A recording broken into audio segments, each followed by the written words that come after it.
I don't really like working. I only work remotely. I'm gonna need 8 weeks of paid vacation, maybe 12. I take a lot of breaks. I feel more mentally healthy. I'm gonna need a priority parking space. Do you have non-dairy options in your coffee bar? Do you have soy? Do you have a decaf, half-calf kind of thing? Interviews are so boring. How's your game? Do I need to call my dad? You work for him, you know. You guys are so intense. Like, do you always work this hard?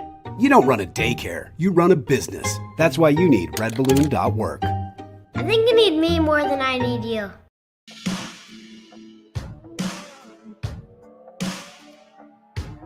Hello, y'all. Welcome to Water Break. Is there something I need to do here? Here? I can't hear anything. Here? Here? Pardon me? Figure out. Oh. Sorry, you guys. I have double audio coming through, and it's all my fault. My producers are back there They're pointing. They're shouting me down. You've always said you can read lips. That wasn't very good. I can't see Oh. the lights. Couldn't see the lips.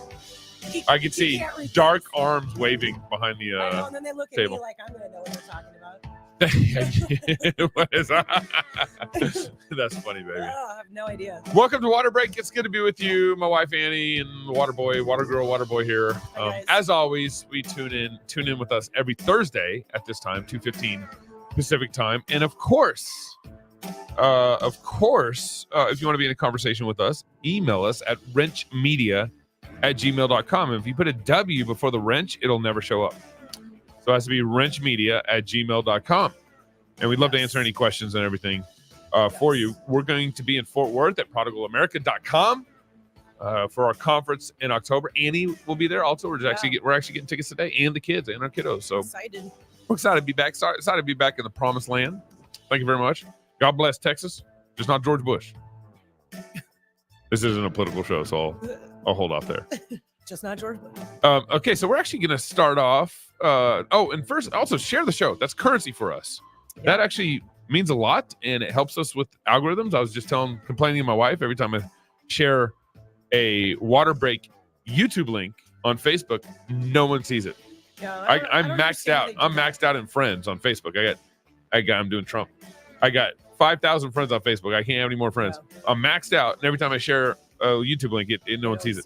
Yeah, it's sad. That is kind of stupid. Kind of sad. So make sure you guys share the show, thumbs up on it, subscribe to our YouTube channel, and then of course download our app, which is another great place to consume our content. So we're actually going to start off with a question today. We didn't get to it last week. Last week was Ask Me Anything AMA, and we didn't get to this question. So why don't we start there, and then what are we going to talk about today before? Balance. We can talk about balance. Balance. Yeah. Okay. Yeah. Let's Okay. go. Okay. We're doing this at the top, guys, because I didn't want to forget. So this is my friend Chantel. She sent in a question for our AMA, and then we just didn't get to it. So here's her question. I saw you're doing AMA again. Could you share your thoughts on rucking, specifically women rucking? Is it low intensity because you aren't pounding like running, or is it high intensity depending on the load weight? Would you categorize it more as strength or cardio? And if you were to ruck, how often would you incorporate it into your routine, and for what distance? And I guess the big question is rucking good for your thyroid? Okay, so for those of you who don't know, rucking is kind of has like a little bit of a military route, but Isn't there a ruck race or something? oh, there's a lot. Yeah, Okay. yeah. But it's just like basically where you're wearing a weighted pack and you're walking, hiking, whatever you want to call it, long distances. And it's kind of taken off more in the general pop a little bit. Yeah.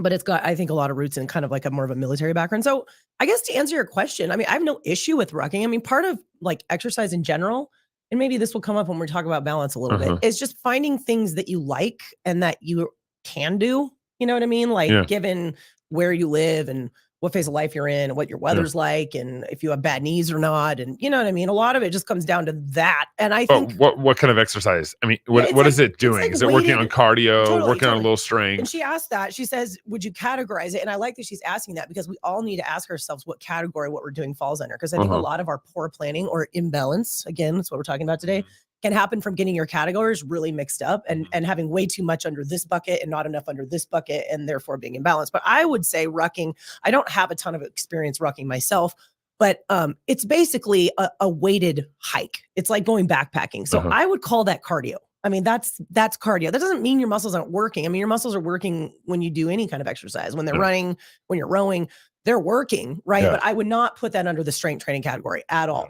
Now, whether it is high stress or not, or okay for you or not, is really going to come down to, okay, what category do you want it in, and then how heavy and how far are you going? I mean, that's really going to be in the other words, question. You're arguing basically place it in the cardio category. Yeah, and I'm going to say specifically put it in like your zone 1, zone 2. So like your very low intensity cardio category. And that simply means that you're going to completely determine how long you go and how heavy you go.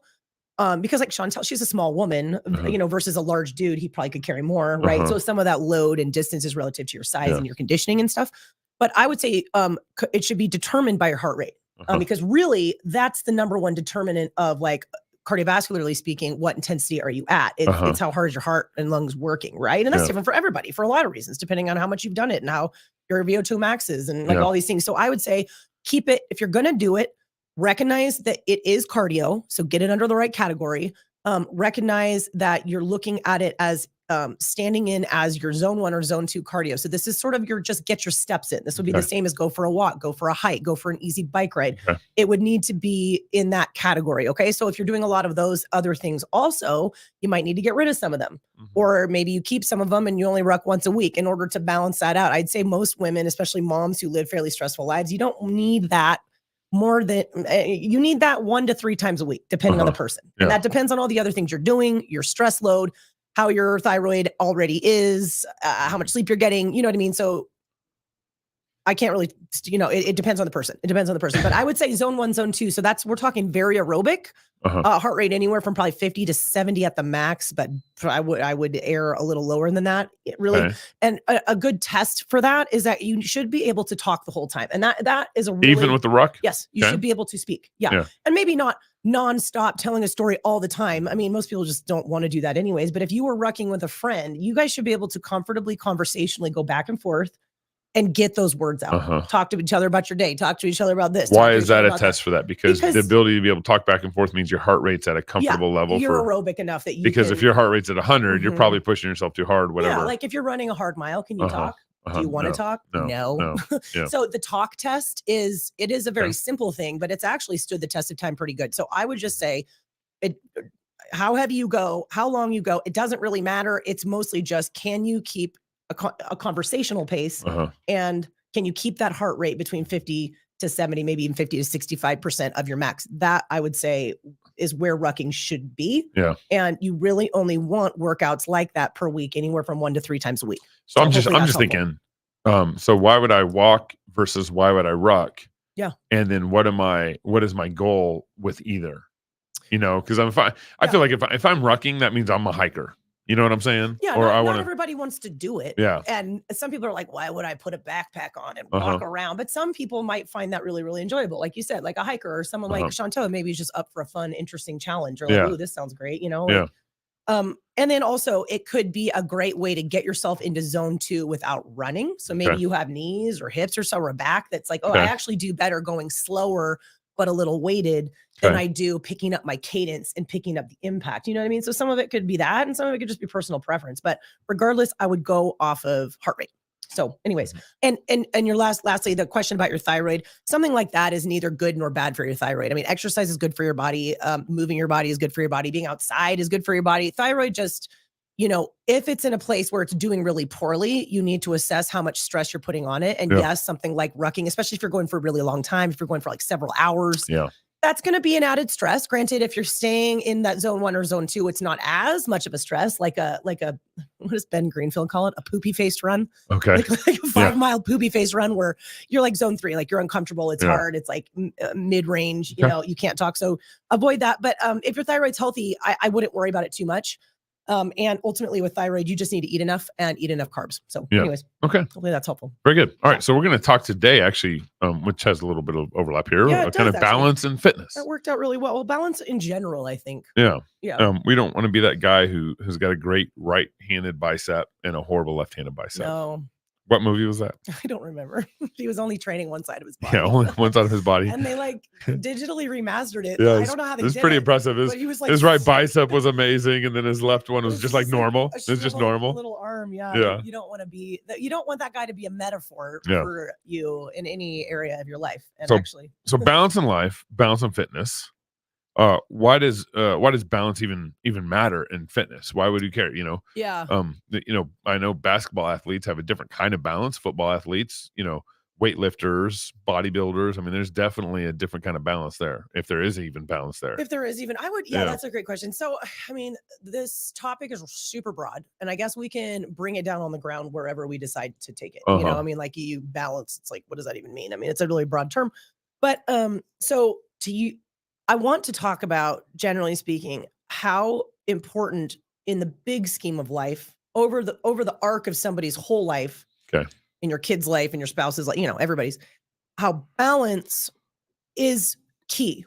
And I just think it's really apparent, and has become more and more apparent to me the longer I've been in this business and I've worked with people, that that's how God made the world, is that we need to achieve one way or another long-term balance. That's true nutritionally. That's true in terms of exercise and fitness. Yeah. That's true in our life, Yeah. just in living, And while that's true, to your point, we can afford, if we want to, and it's appropriate, to have seasons of imbalance. And I would say being a really specialized athlete, having to go on a very particular diet, Yeah. And doing anything extreme really, is going to by nature inherently be, to some degree, in some ways, imbalanced. And I Yeah. don't think that's necessarily wrong. Yeah.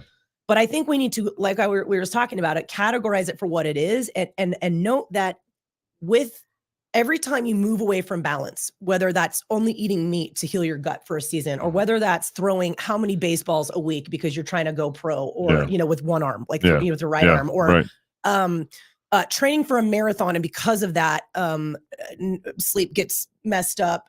You're eating a bunch of crap you probably shouldn't be eating, and you're not able to strength train, for example. Like, there's always going to be a cost.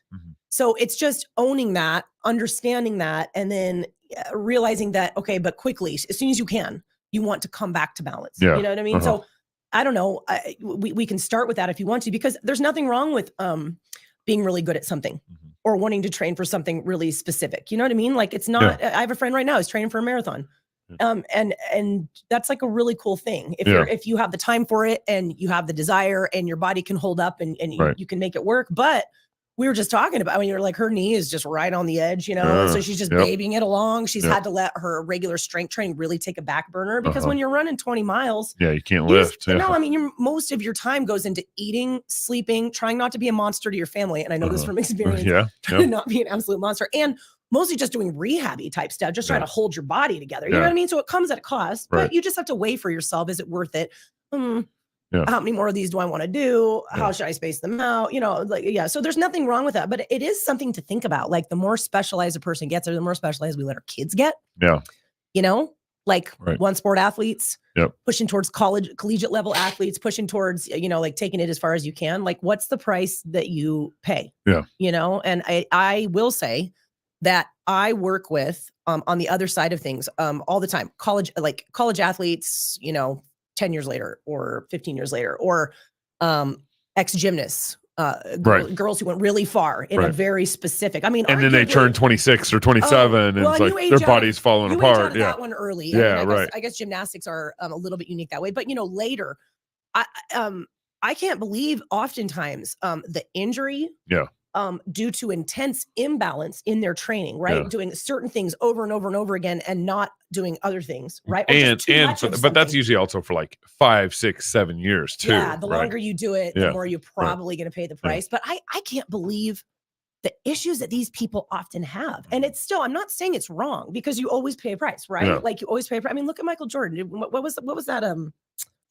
Last Dance? Yeah, Last Dance. Yeah. That guy is the best of the best of the best. He's the GOAT of basketball, arguably, and everybody knows it. He's an absolute legend. Like, what he did and what he was able to accomplish is unbelievable. But you look at him, his eyes are yellow. Yeah, well, that's from drinking. Yeah, but why was he drinking? Because he was mean and didn't have friends or family. His wife left him, and he's alone. Yeah. sitting in piles of money, absolutely alone. And I'm not saying everybody who's good at a sport is going to end up like Michael Jordan. I'm just saying Odds are high though. it's just like you pay a price. So I was going to say that a lot of the ex-college or elite level athletes that I have worked with are paying a pretty high price health-wise because of the extremes they went to when they were younger. And I'm talking like nutritionally, they have huge problems because they never, ever had to care about food. Not really, because they needed to eat so much and they were always told exactly what to do. Yeah, right. And that is a problem. Right. Most of them, 2 knee replacements, 3 shoulders. It's something. Yeah, you know what I mean? Where there's an immense amount of wear and tear on their body.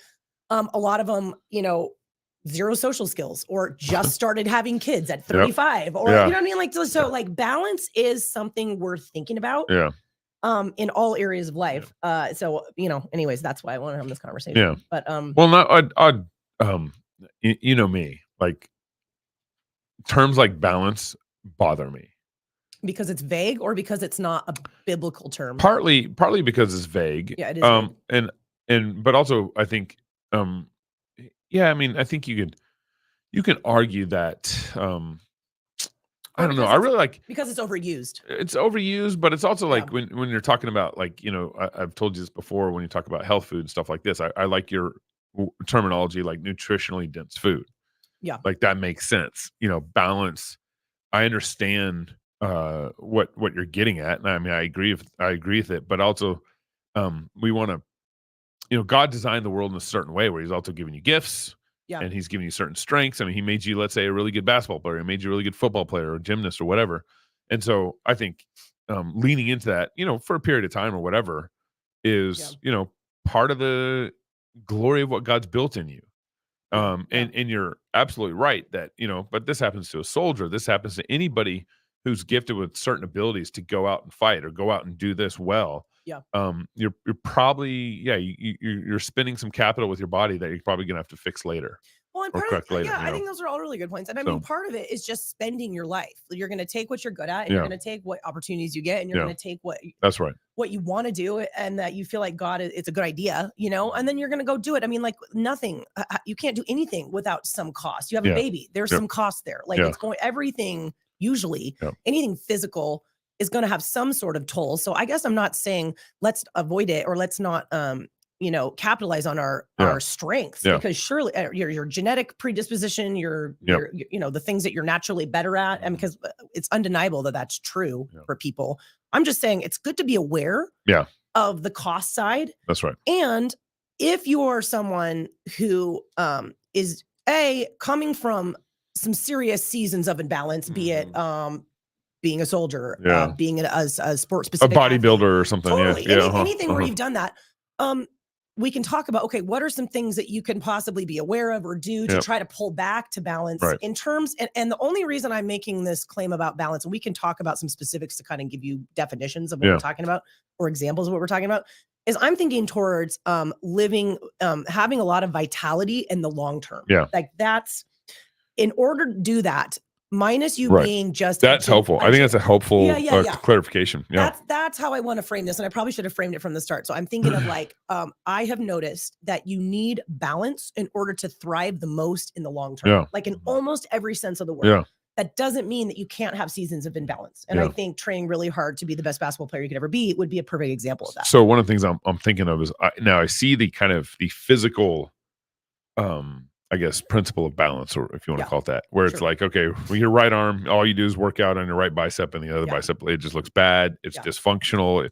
You're probably starting to pull muscles in your body and, you're leaning one way or whatever. So I understand like the physical aspect of like balance in terms of, how you present yourself, physical ability, stuff like that. The other thing I'm thinking of related to this is like God gives you certain talents and he wants you not to bury those talents in the backyard. Right. And so you want to spend them where you're at. Our son Cash, one of the big things I've been quoting at him, one of the things I've been encouraging him is, Proverbs 20:29, the glory of the young man is strength.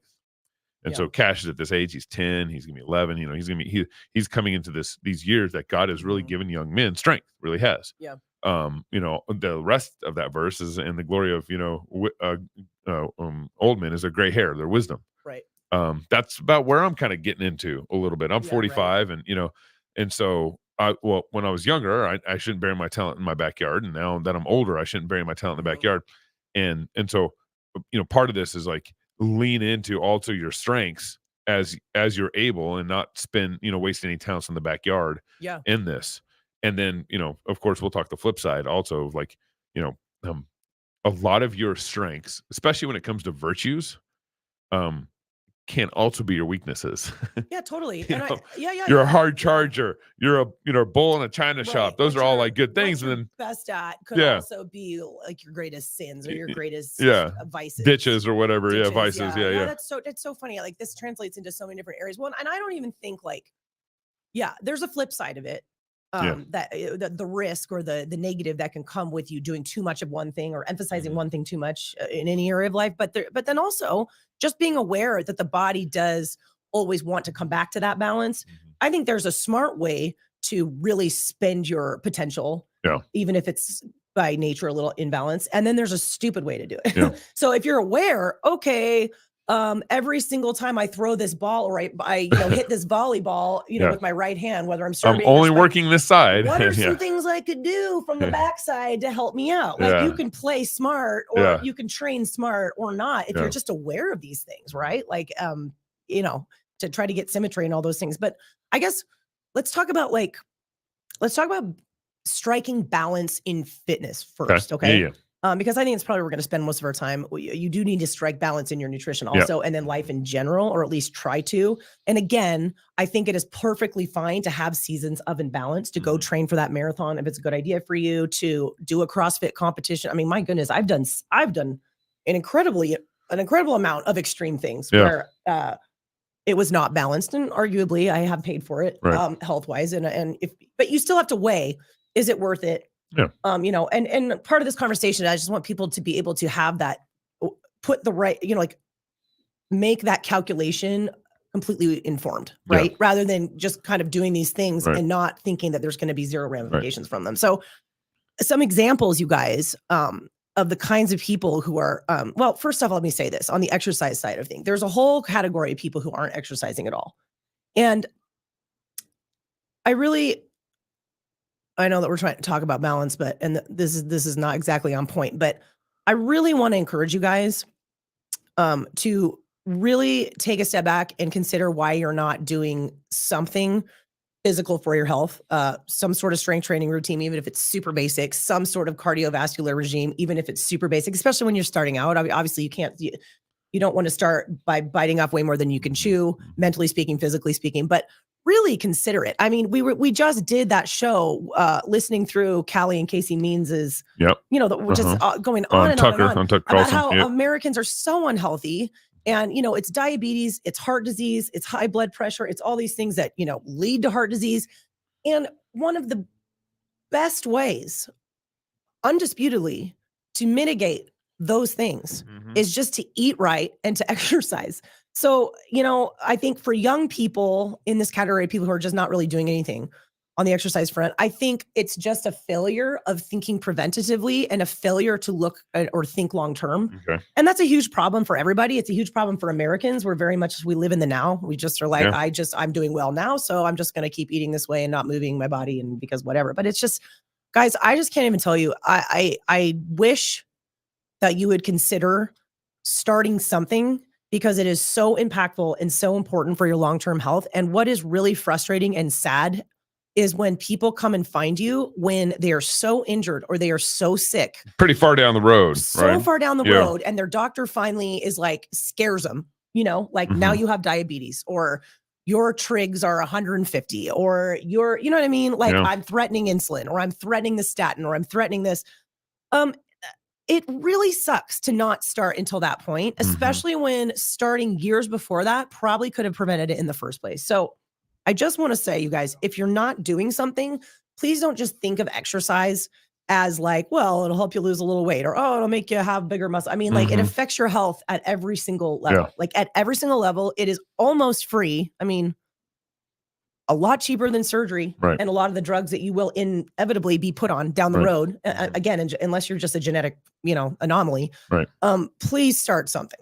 Yeah. Okay. So that's that group. But then we have this whole other group who maybe are exercising some capacity, but I see so often they're not doing it in a wise, balanced fashion. So you can probably imagine the kinds of examples I'm thinking of. Like you can imagine the big dude at the gym who's like obsessed with lifting and he's huge and he spends a ton of time there and every other day is chest day and blah, blah, blah. He's there in morning and then evening. Well, I don't even have a problem. I mean, like if you love weightlifting, guys, and you love it and it's a passion, you love building muscles and you're in there most days, like I think that's fine. But like the dudes who are like no cardio dudes, and there's a lot of them, you guys, heart disease is coming for you. Like it is. That is a perfect example of imbalance. That in the moment might be working for you fine because you like how you look in the mirror and you just PR'd your deadlift, and you're feeling pretty good. But like heart disease is coming for you. Like all the statistics show this. Like if you do not get on top of your cardiovascular health, I don't care how much you don't enjoy it. I don't care if you think it's going to hurt your gains. In fact, it doesn't have to if you do it smartly, but I think that's a lie a lot of them tell themselves. Like your health is going to tank eventually. Bodybuilders are renowned for dying young. Like really renowned. They are very famous for it. Now, some of that is not Schwarzenegger. Steroid abuse and like other things that illegal, unnatural substances that they may or may not be taking. But like that amount of just like strength training and pounding protein and eating all this food and just like not actually staying on top of the health of your heart and your lungs. A lot of them have super high blood pressure, which is a huge indicator for heart disease. A lot of them actually have fairly out of control or dysregulated blood sugar. All of these things also, you're not really going to know about unless you are checking your blood pressure and getting your blood work done once a year. And that blood work will not lie to you. And even if it's not bad yet, you are not on a good path. So, that's a perfect example of imbalance. And this is the thing. If you're that gym bro, I'm not saying you need to do a 5-mile run every day. You don't. Like there's a smart way to implement some of these other facets of fitness. You can take a very minimum effective dose approach, especially if you know what you're doing and you understand the physiological adaptations that, for example, 3 max effort sprints on a bike a couple times a week would get for you. That's 10 minutes tacked on to the end of your lift 3 times a week. Like that could change your entire trajectory if you just understood that, prioritize balance, thought long-term and added that in. Does that make sense? Yeah. Oh yeah. Absolutely. Yeah. Okay. I want some coffee. Sorry. I'm just like, I wish I had 2 more of these. Another example would be the flip side. The ladies who are obsessed with HIIT class and spin class and they won't do any strength training. You guys, you are just as imbalanced. And arguably, I don't know. I think I could say this. I don't have like actual statistics to back this up, but arguably you are imbalanced in a more detrimental way than the dudes are who refuse to do any cardio. Simply because the female body is more sensitive to stress, and what you are doing is incredibly high stress to the body. So again, and this is the problem, is that girls get away with this in their 20s, in their late teens, their 20s, sometimes even, in their early 30s, depending on the body. They get away with it. And they think of it as like, this is how I manage my weight. This is how I stay thin. And this is, this is how I burn my calories, basically. But I can't even tell you, girls, how many of you are not doing well because of that terrible plan. You're doing well because you're young, despite that plan.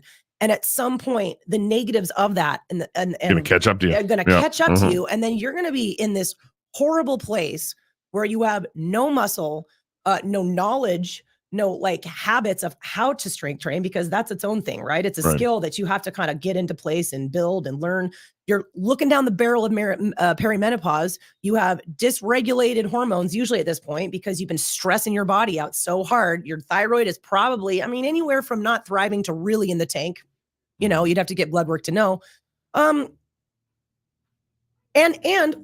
you have to spin 5 miles a day in order to, compensate for how much you eat all the time, because that kind of training makes you so hungry. So you're really imbalanced and you're setting yourself up for utter failure. And this is the thing. Even though you can get away with something at any given point in time and it's working for you now, you really do want to think about, is this a balanced approach to health in general? Is this a balanced approach to fitness? And also, where am I going to be hormonally speaking, health-wise in 10 years, in 15 years? in 20 years, because guys, time flies. Like it really flies. Like I am almost 40 and I feel like I'm still 20, but I'm not. Yeah. And like your mind can still be the same. You know what I mean? And it's really funny, especially when you start like trying to, let's say, work out again, like I was doing the summer. You and remember I was what like, you used to do. I'm ready to start sprinting now. And it's been, 3 weeks of working with my son Cash. And I pull my hammy, it's like mentally I'm like, oh yeah, I'm feeling pretty good about myself. Oh yeah, I can sprint. It like it was yesterday. Yeah. Your body's like, no. Yeah. Like, what are you doing? And it's and it's interesting because this is what I say to people. You can still, barring special situations, injury, whatever, a knee that just can't run anymore, things like that.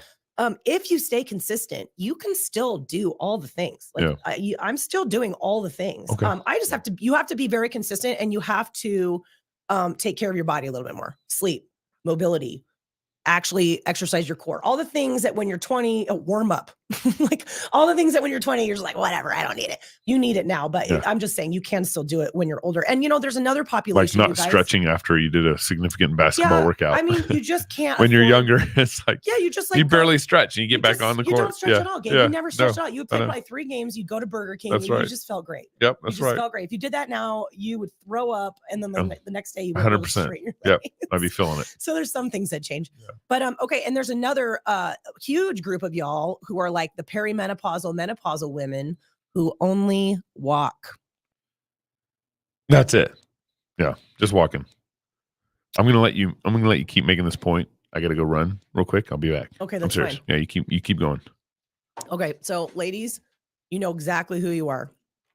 Anywhere from like the age of like 40 and up, 50s, 60s, you're like, well, I am doing great. I am walking. And listen, I don't want to take that away from you. Walking is phenomenal. It's low stress. It gets you outside. It gets you moving, especially if you otherwise have kind of a sedentary life. Like maybe you're not chasing toddlers around anymore, or you're not like doing a ton of housework. Maybe you have a job and you sit a lot. So walking is great. Okay. And you can afford to walk 30 minutes or whatever almost every day, and it's not going to hurt you. Okay. But when you move into perimenopause and then into menopause, the things on the exercise front that you need the most are these things.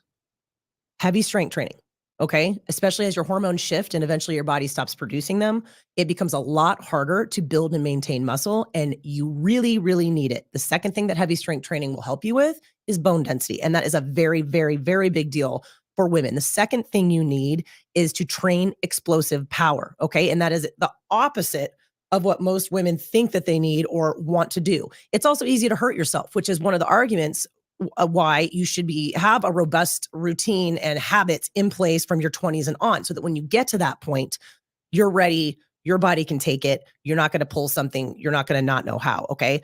And the third thing that you honestly need, way more than you need walking, is sprints, okay? And I know for some of you, you're probably like, what? Like, I'm 65, I've never sprinted, I don't want to do that. That sounds terrible.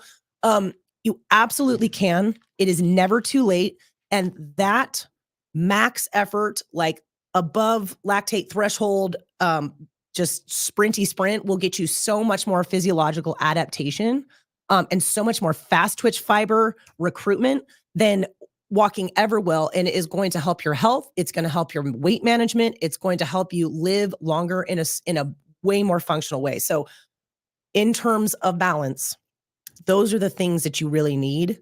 Arguably start when you're young, but once you hit that perimenopause or that full menopause, you really, really, really need it.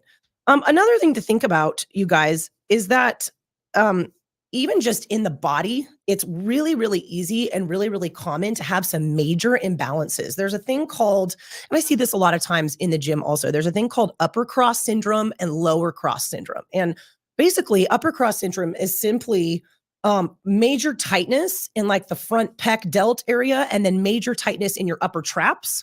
So you have kind of the upper area here and then the lower area here, combined with weakness here in your neck flexors and weakness in your mid and low traps. And basically what this results in is this sort of forward posture, kind of that hunchback, poor posture, head kind of hanging forward. It is usually comes along with shoulder injury almost all the time, rotator problems, AC joint problems, impingement, neck pain, migraines. And it's so common And that's simply from imbalance in the body. It can be easily addressed, understanding what muscles to work on mobility, and then also understanding which muscles need to be strengthened. And with upper cross, that's going to be specifically your mid to low traps. And then lower cross, this is super common as well, where you have this imbalance, but that's kind of lower quadrant. So it's going to be major weakness in your abs and in your glutes, and major tightness in your low back and your hip flexors. Okay. And again, just a life of sitting and non-glute activation, et cetera. And I mean, I can't even tell you how many back issues, knee pain, hip pain, all stems from simply having imbalance in your own body. So this is just another argument really for you to get some sort of strength training routine going and have it be one that is intelligent and purposeful, and understanding on your body that there are certain muscles that need to be strengthened. And then there's certain muscles that need to be stretched. Okay. And this is why I will tell you, and I don't know if some of the ladies who do my online women's strength training program, I don't know if some of you guys are listening or not, but this is why in that program we have so much glute activation. It's because of that lower cross syndrome I was just talking about, and why we do so much mid low trap work. It's super boring. And a lot of people, it's really interesting when you start working with them, they can barely get their glutes to fire. They can barely, you talk to them about their low traps, which are basically the muscles right in the middle of their back. They're like, I've never felt those muscles before in my life, because most of us, just due to our life, there's certain muscles that are just constantly overworked and constantly overdeveloped. And there's other muscles that need to be firing in order for us to have balance. And in this case, read lack of injury, right? Chronic injury. And they're just not firing. So that's just one of many reasons why strength training, especially an intelligent, thoughtful, purposeful strength training program, will help you so much. I feel like that's my brain. Welcome back. back. That's my muscle that works out the most. Your brain. I mean, it probably is with your job. Yeah. It probably is. Well, we just talked through quite a bit of things. We talked about the gym bros. Mm-hmm. We talked about the girls that won't stop spinning. Mm-hmm. We talked about the perimenopausal women who are only walking, who actually need. That's where I took a break. That's where you took a break. And then we talked about upper cross, lower cross syndrome. So I think people get the gist here on balance and fitness. But overall, you guys, just before we move on to diet, there are more categories than this when it comes to like all the different facets or top, I guess, categories of fitness. There's more than this, but really the ones I want you guys to think about are strength. That does matter. Okay. Speed and power. That's huge, right? And that's activating it's a physiological neuron activation of our fast twitch fibers. And remember, we lose those as we age. So this is why I was saying that women in perimenopause, and even more so in menopause, need to be training explosive power. This is one of the arguments for why 90-year-old women should be power cleaning. Yeah. And I actually do believe that. And that's one of the reasons that I have not let go of Olympic weightlifting. Right. Is because I think it's one of the best ways to activate fast twitch and hang on to explosive power, or else you just turn into that super, super, super slow person. Right. And we all know that person. You also need cardiovascular fitness. Okay. So this is the gym bros who are refusing to do any kind of cardio. And that can be, there's different categories there. There's endurance, there's your VO2 max, there's your, max effort sprinting. But you can't ignore that. Okay. Especially in terms of just like cardiovascular health long-term, it's super, super important. And then there's mobility. Okay. And that matters too. That upper and lower cross syndromes we were just talking about.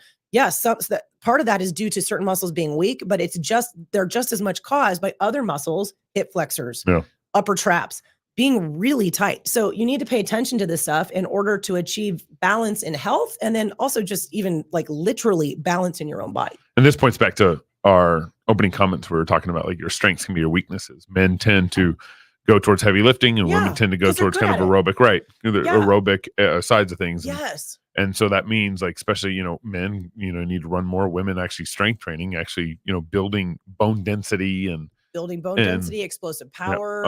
Is really helpful for the health of your life, your bones and everything. Yeah. And you know what? I'm going to say one more thing. You just said train your weaknesses, and I've said that for a while. And I just noticed in the gym, and again, I'm talking to the people who actually go to the gym. I already gave a message to the people who aren't doing anything. And you need to start doing something. But for the people who are going to the gym, this is true for men and for women. We tend to, and this is true for everybody, and I understand it, but we tend to want to only do the things that we're good at. Yeah. And you can be good at because you're good at it naturally. Like men tend towards a lot of upper body strength. Mm-hmm. So they just really love to bench. Right. I get it. You like to do things you're good at. I hated doing squats. I don't, there are not. I could already jump. My legs already worked. Yeah, and so is yeah. all upper that I cared about. Yeah. No, it's like a real thing with guys. Like getting them to train legs is just like it's like public speaking. Like, Yeah. I'd rather die. And women are the opposite. Like we have more oxidative fiber. Like we really are at a muscular level, more oxidative, which means we do better with endurance. So and we've been conditioned forever. Thank you, Jane Fonda, that cardio is the only way. So maybe some of it's cultural too, but that's funny. We do what and part of what you're comfortable with is because you're naturally better at it. And also part of what you're comfortable with is things that you have experience with, right? Like I grew up running, so I feel comfortable running. So I don't want to do anything else. I don't know how to squat. I don't want to hurt myself. I don't want to feel embarrassed, all those things. But man, you guys, you will be so much healthier in the long term. You will be so much a better, more well-rounded athlete if you train your weaknesses. Yeah. And it's really hard to do because you have to like do things that you're not very good at and that you're not the winner at and that, make you feel uncomfortable or that you just don't like, what I mean? But training your weaknesses is actually one of the best pieces of advice I think you could ever get. So if you're one of those girls who's like really fast, you're like really good at cardio, you're small, you're fast, you run, you row, you do all those things. Give that a break for a little bit. I mean, back burner it for a little bit and work on your strength. Okay. You will be a more well-rounded person if you do that. And vice versa. If you're one of those like bigger, stronger girls, and there's a lot of you out there who are like, I like lifting. Cause I'm strong. Right. And I have no problem with that. I love that. But how many of you are doing CrossFit and you're kipping all your pull-ups and you're kipping all your toe to bar and you can't do one strict? There's a lot of you. Can't do one what? One strict. It's What's a that? thing in CrossFit, like where you kip your pull-ups, but you can't do one strict pull-up. It's a very bad idea from an injury standpoint. But also, if you're bigger and taller, strict movements like that are going to be really hard. Also, running, probably not going to feel great, right? Because you're just not built like a little like endurance runner, but you will do better and you will be more rounded training your weaknesses. If you want to specialize, you train whatever it is that you're specializing in. But if you're just thinking general life and you're thinking long-term, training your weaknesses is a really good idea. Yeah. So I was like, thinking, I know this is not necessarily applied to working out. That's okay. We but can take it anywhere. The pushback here, this isn't really pushback, but I would say regarding training your weaknesses, and this is where the broader application of life I think I find really helpful. Is God obviously gave you strengths. God obviously gave you weaknesses. Everyone, no one's perfect and well-rounded, right? Right. And so the weaknesses that you train, you want to be thoughtful about them because there's also some weaknesses where it's like there's no productive, for you and your particular calling and who you are and that kind of thing. You just need to let go. And then there's weaknesses like let someone else do it, that kind of thing. Or let me break it down this way. I said, some should work on.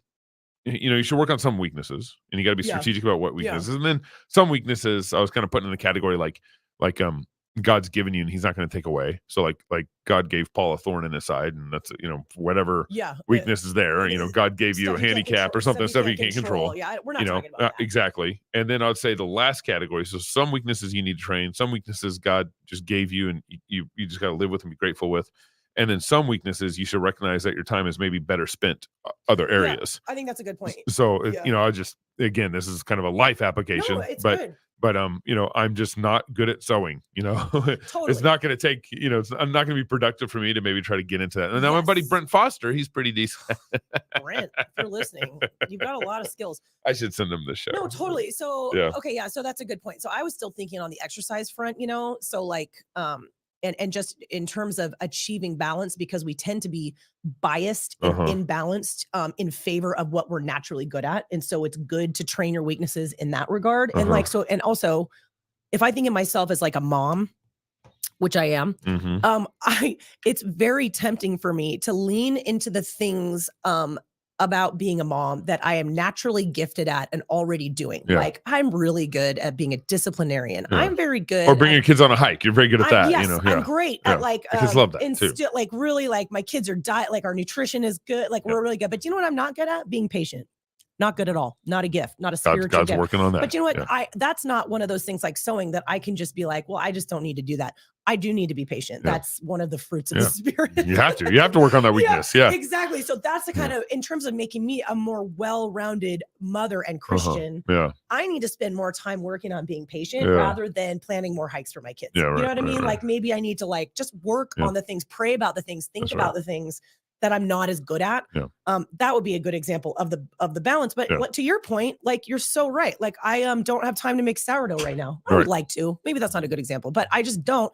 I buy it from But we buy sourdough bread. some Yeah, nice yeah, people in town, and I'm not gonna lose sleep at night being like, I need to make sourdough. It's a weakness. Like, you know, Yeah. I'm not saying that at Yeah. all. And you're right. Some of us, Yeah. when you live in community or you live as the body, Yeah. certain people are the thumb and certain Yeah. people are the arm and certain people are the head, and like everybody and I think- has what they're good at. and I think the point that's of- not a bad thing. The point of this part of the conversation is you need to just kind of sort through the weaknesses Yeah. that you have and where you're at and what you should maybe help shore up, you know. So there's Yeah. maybe some real progress you can make in certain weaknesses that'll contribute to the rest of your life in significant ways. And there's other Totally. weaknesses like I just, you know, I don't I'm need to never worry going to about get that. there. Yeah, I don't need to worry and about that. And, that's a really good you point. know, So you have to just sit down, maybe sit down with your spouse or someone that you respect and who knows you, and just process through this stuff, because there's going to be some things that it's like, okay, that is an area of major weakness or imbalance in my life that I actually have control over. I have agency over, and I could make changes. And I think that would be for the better of my health, my family's health, my character, whatever it is. Right. And then maybe there's other things that it's like, okay, that's stupid.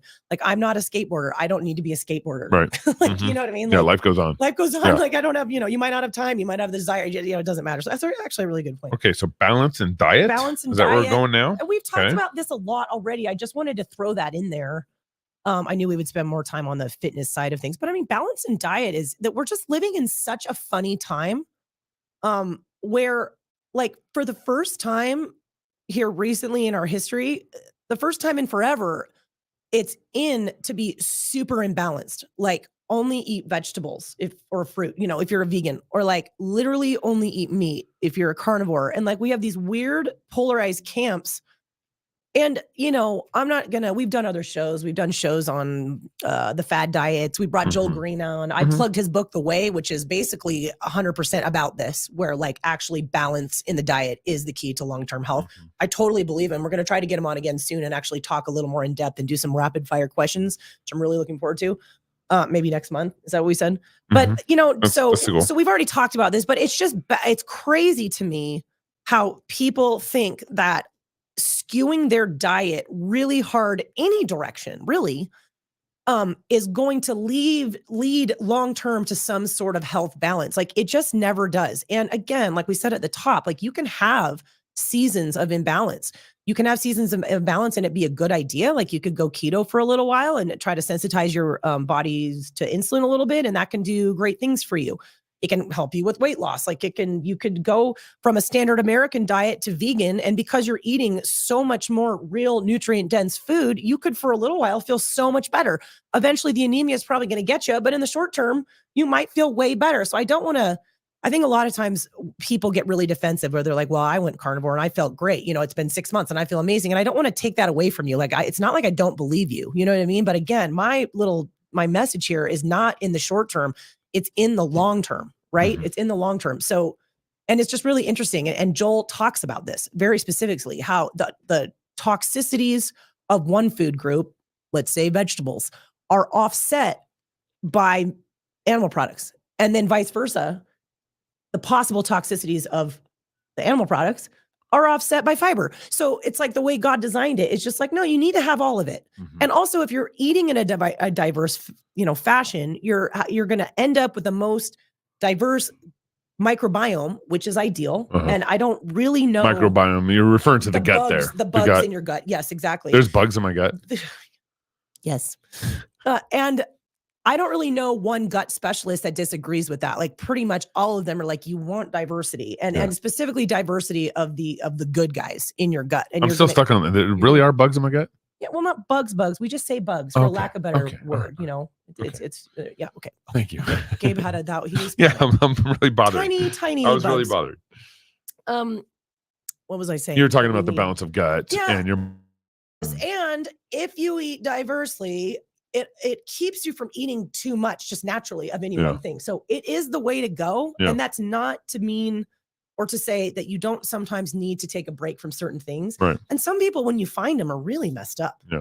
Like their gut is a wreck. They can't tolerate anything. They have no idea what to do. And a lot of times they got there by either eating really, really poor quality, highly processed food and or doing this weird yo-yo extreme dieting thing. So you have to meet yourself where you're at.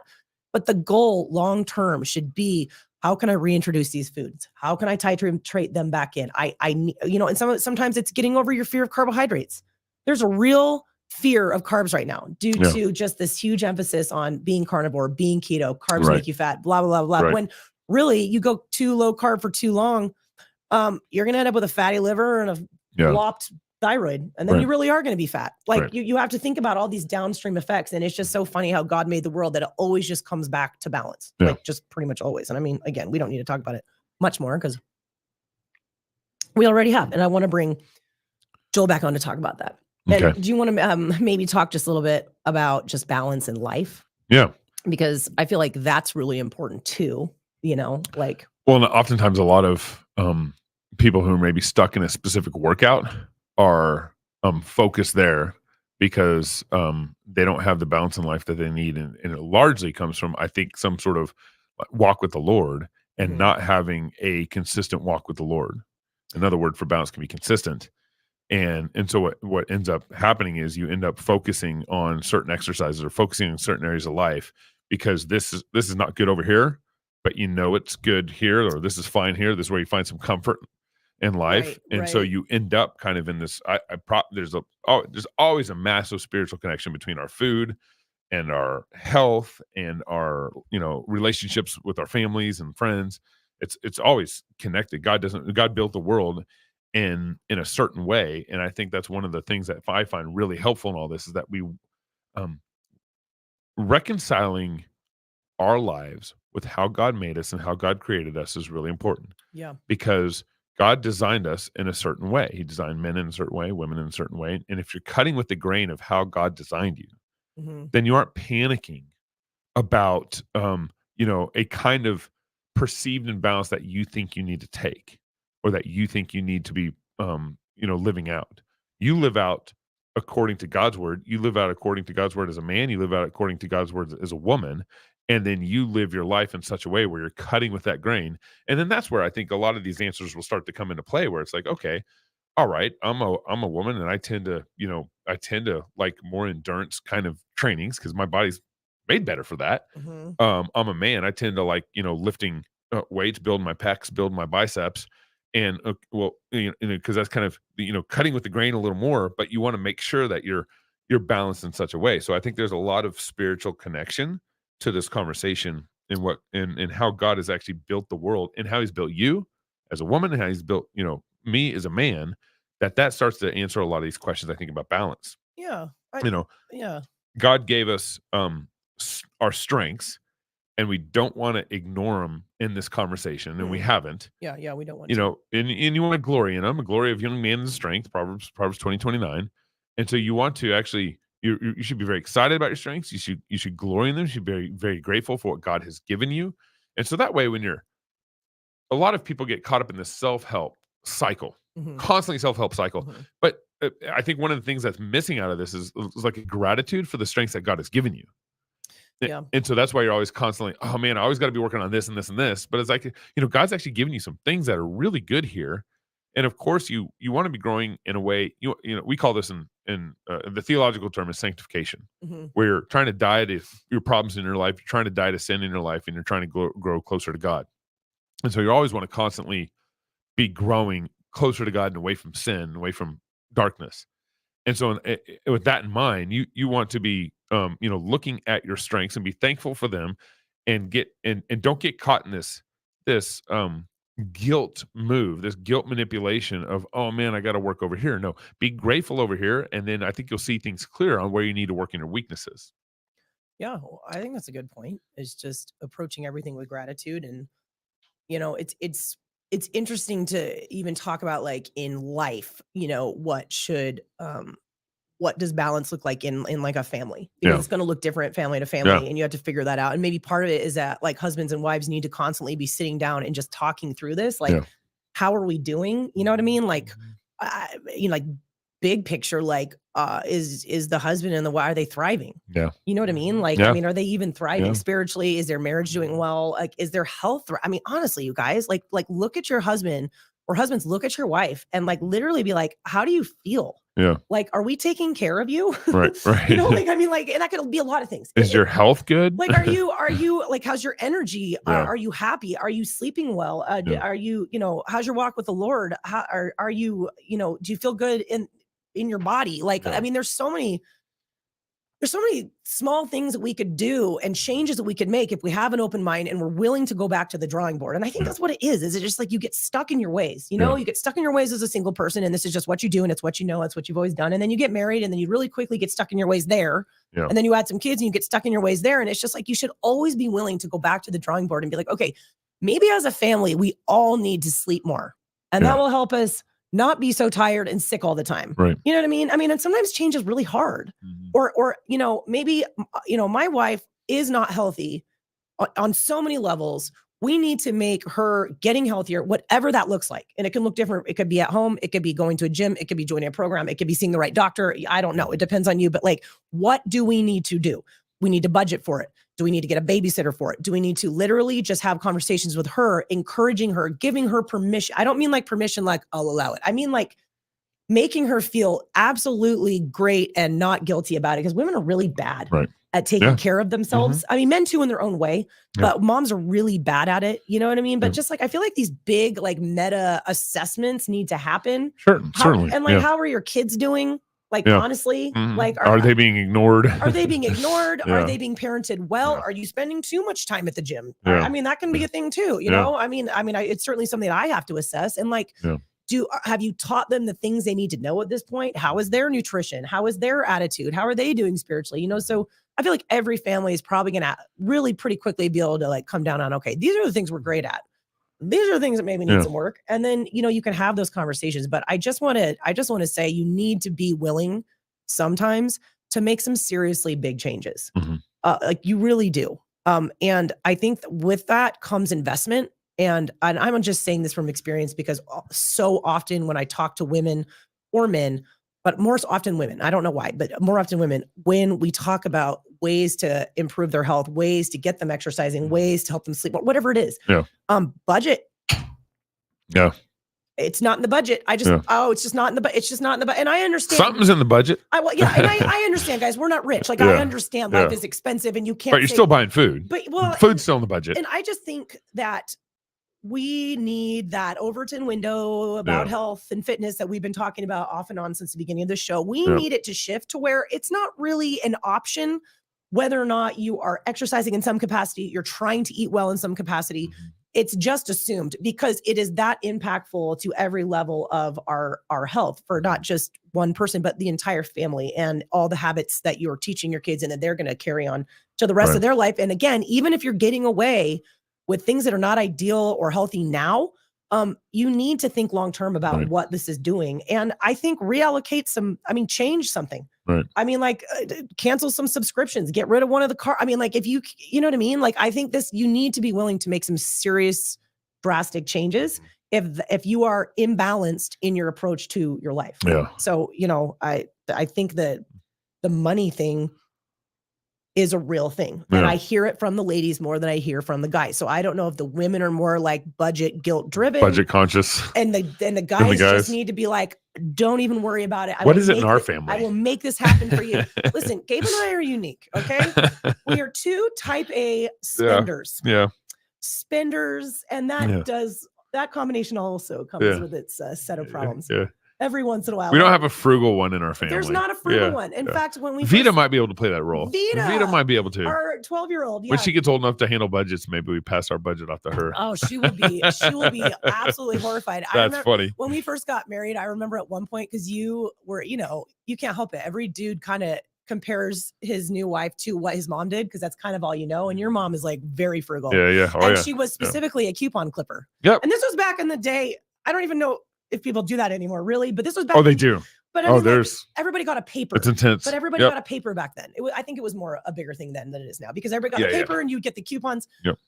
And I just remember we were like 6 months in or something to be married, and you're like, you don't do coupons? You're like handing it to me, and I was like, I do not want those. I was and you were like absolutely horrified. Yeah. You're like, what do you mean you don't want the I'm like, I don't want to do that. We got a newspaper, I think, and I gave you spend my time clipping. And then like like a year in at one point, you were like, and you were serious. You were like, Yeah.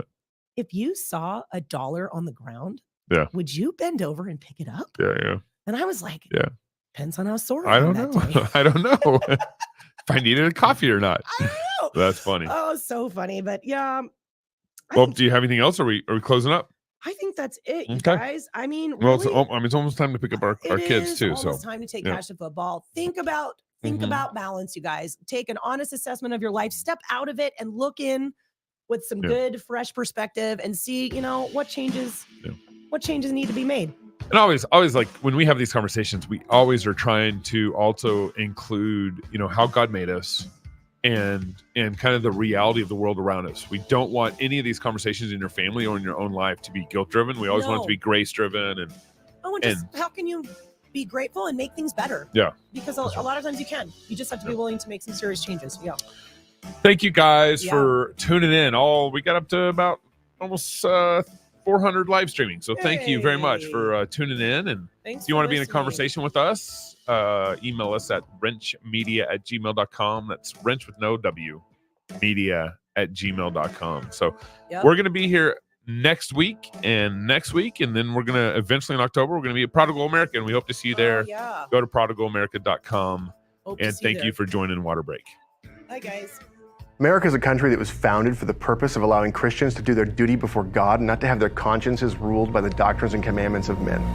Reese Fund exists in order to see the 10 Commandments properly applied, not just as a plaque on the wall, but to actually be used in business as though they're commandments from God that we're supposed to obey. Our goal is to find businesses and to buy them and to build them up. We want to find manufacturing businesses and use them to make sure that we can maintain our capacity to do things here. Reese Fund, Christian capital, boldly deployed.